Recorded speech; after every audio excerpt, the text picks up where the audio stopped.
Welcome. In this video I'm going to be taking a look at this Qwiizlab rugged NVMe M.2 SSD enclosure. So this was provided to me by the distributor, but they're not compensating me for this video and they're not reviewing it before I post it. If you find this video helpful and you want to purchase one of these, I'll put a link to it in the description on Amazon, and if you use that link it helps me out a little bit and doesn't cost you anything extra. So let's get this open.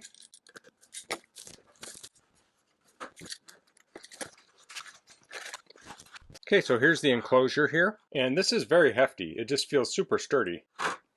And we have a little pouch. Let's get this open. Okay, so in here we have a small screwdriver and a couple different Torx screws. Let's get back into the box here. We have a quick start guide. Let's look at this. So here it says first time use. It says this supports 10 gigabit super speed USB Type-C. Temperature range is 0 to 40 degrees Celsius. The features: the aluminum case is rugged rubber, compatible with sizes 2230, 2242, 2260, and 2280 SSDs. Plug and play needs no additional drivers installed. Bus powered needs no external power supply when using. It comes with the enclosure, USB cable, screwdriver and screws, silicone thermal pad, quick start guide. Works with Windows, Mac, or Linux. So here's how to install. You remove, it looks like 6 external screws. You put the SSD in. I think you attach the SSD with a screw and then you put the case screws back on. Okay. So this supports USB 3.2, which maxes out at 10 gigabits per second. And this is also IP66 waterproof and dust rated. So it has this loop here, and on the loop is the cable to plug it in. And it's USB to USB Type-C cable. Leave that in there for now. But the first thing we need to do is put a drive in here. So if we flip to the bottom side, we have 6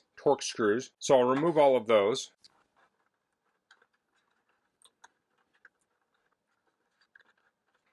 Okay, so I've removed the screws. I'll take this metal piece out. So it seems to be in there pretty good. I'll use the screwdriver to help kind of pry it.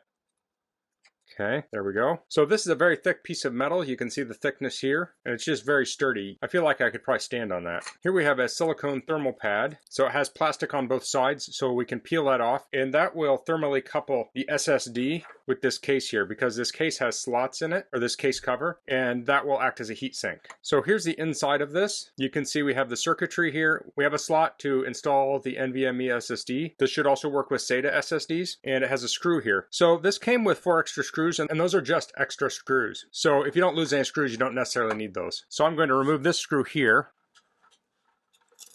The SSD I'm using in this is a Samsung 970 EVO Plus. So I'm going to put that in at an angle like so. So you can see it's about like that. And you want to make sure you don't see any of the contacts down here. So when we have it lined up, if we press it down, it should line up at the other end like so. And now we can install the retention screw there.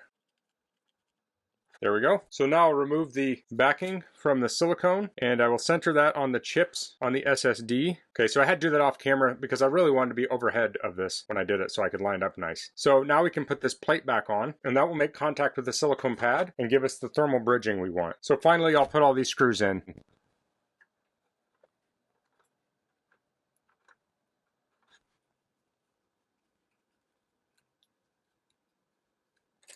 Okay, the screws are in this. Now we're good to test it out. So to plug it in, I'll open up the port here on the back, pull the loop off.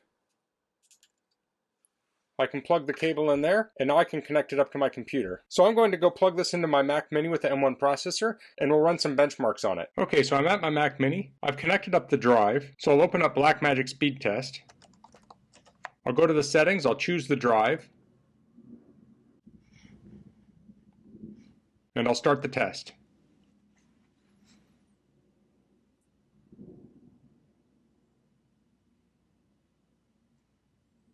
So for our write, we got around 922 megabytes per second. And our read, we got 858 megabytes per second.